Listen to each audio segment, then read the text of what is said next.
Then he had a little bit of back tightness, so he was able to do quite a bit of it. But we just wanted to kind of monitor, make sure we're sitting himself. What was the overall take from day one, just on both sides of the ball? What did you like? What do you want to see improved and build on? A lot. No, I thought the energy was terrific. That's been a great carryover for us. Kind of through the open runs, we've seen those guys get after it. Great energy.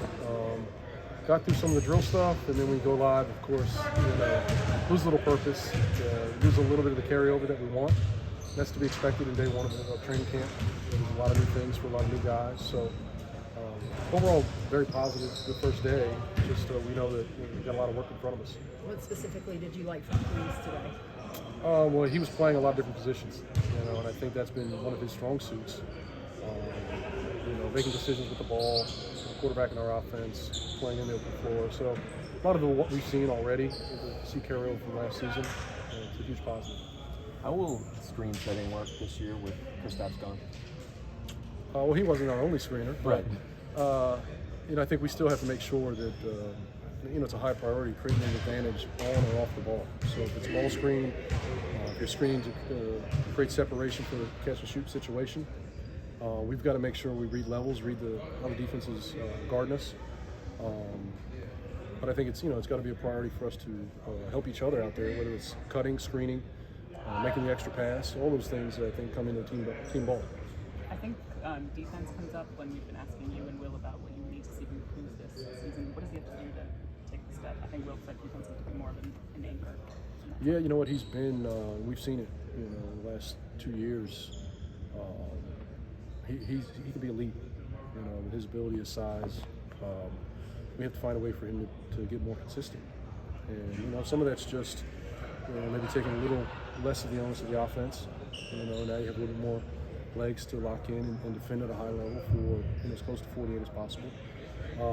But he's certainly capable, and I think that's just not on him; it's on us as a group to make that more of a priority. Sorry, this is a dumb question. Never done. What do you think? Consistency on defense? Is that just effort? Is that Sometimes. you need to see stops every single time? No, I mean you're not going to get stops. Great offense oftentimes is going to be great defense. But can you take something away? Can you make a team beat us? It's overall disposition, is part of the competitive piece, but it's also, are we disciplined with our technique? Are we talking and communicating the way we should? All those things, tie into being a great, great defensive team. What was Bilal's first day like? He was good. I thought he was a little quiet, a bit shy early. Got a couple deflections, turned into steals and open court opportunities. I thought that helped get him going a bit. There's a huge learning curve. We're throwing a lot at guys and moving from one drill to the next, one station to the next. So he's processing a lot. So, once again, grasping it in small setting and then, translating that into 5-on-5 play, sometimes it's a hurdle. How do you, I know he came from a different pro league, but any rookies coming from a different league, how do you guys introduce the new rules and make sure they get them down quickly? Slowly. And reinforce it, every day. Sometimes we have to teach on the fly, correct, in live play. Once you get them going, the guys start playing live. We certainly don't want to stop it, but we still have to make sure we find ways to correct and teach. Obviously, there's been a lot of changes over the summer and for the franchise and all around. How does that illustrate how you coach this team that is young and that is trying to make a name for itself from the ground up? Oh, it's a different group. So I have to kind of leave, the past in the past, and pull some of the positives that we saw late in the year and reinforce those. But you got 8-9 guys that are new to us, and then some of the things we're doing schematically are new to the guys we had last year. So it's a lot of newness. So we know it's going to take a little bit, and we have to make sure to prioritize the most important things. But I have to ride the wave a little bit and go through some bumps. That's how you get better. You talked about Kuz's defense, and Jordan has past has been maligned for his, but he has shown abilities to be a defender with his size and stuff. Have you seen that, and how do you coach him up on that end of the floor? Well, I think for a guy who's won a championship, the priority of defense, what that can do for a team. So he's well aware of it. He knows he's played at the highest level on the biggest stage. But it goes just back to making that part of his DNA every possession of every game. You know, and maybe that's not something that he prioritized in the past, but something we have to encourage him to do. He's certainly capable, to your point. He's got the physical tools to do it, but it's got to be a priority. Wes, how much of a role does accountability have on a young team that's trying to learn habits and proper techniques? Well, it's big, you know, and the accountability isn't just myself, the coaches. I think getting those guys to be accountable from within, holding each other to a higher standard. You know, when you do that, you have to police yourself first. Then, you know, you can be the example in the room for the guys around you, and that takes time. To do that, you have to know what that thing is. So we have to set that standard. We have to hold guys accountable, you know, to start, but then it starts to proliferate through the locker room and take a life of its own. Last year, the team entered the season with a more veteran core and hoping to reach the playoffs. This year, it's different. It's more of a developmental year. How does that impact your ability to try to hold guys accountable? I don't think it changes much at all. I mean, honestly, our timeline's a little different, you know, but the sooner we get accountability in the locker room, we get our core principles and foundation laid, I think the better we will be. It's still going to take some time, and we're aware of that. We'll find ways to celebrate those small little victories, those moments that I know Mike and Will spoke of.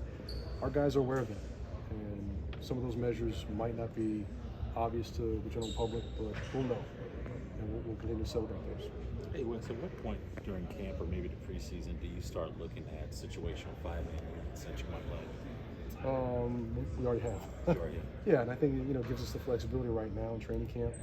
It's a little different, I think, than last year because we're compressed with, you know, going to Japan and so forth.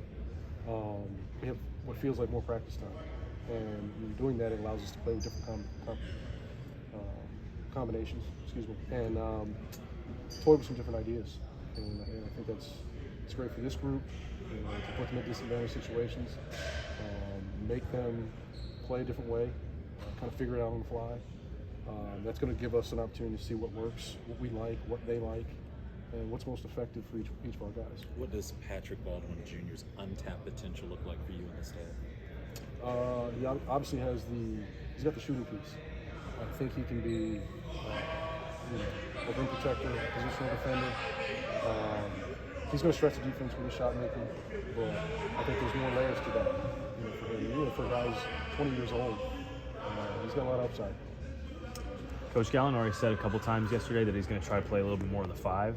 Did he try that today? And how do you feel about him trying to perfect that area of his game? Yeah, you know, he's going to be a stretch big regardless. You know, his ability to shoot the 3, it's been his calling card.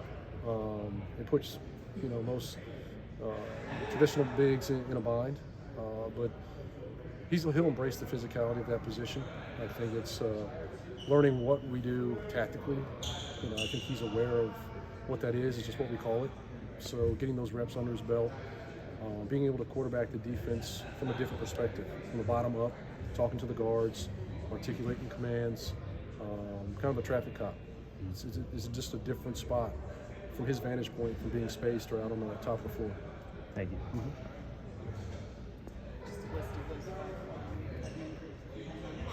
Mm-hmm. Hold on. I'll send you an email. Only today. Yeah.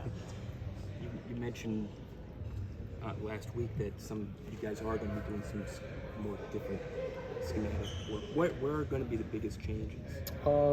Mainly in the pick and roll.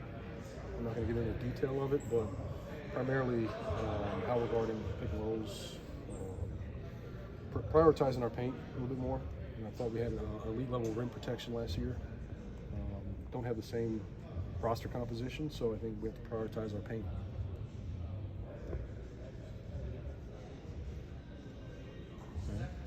Thank you. Good.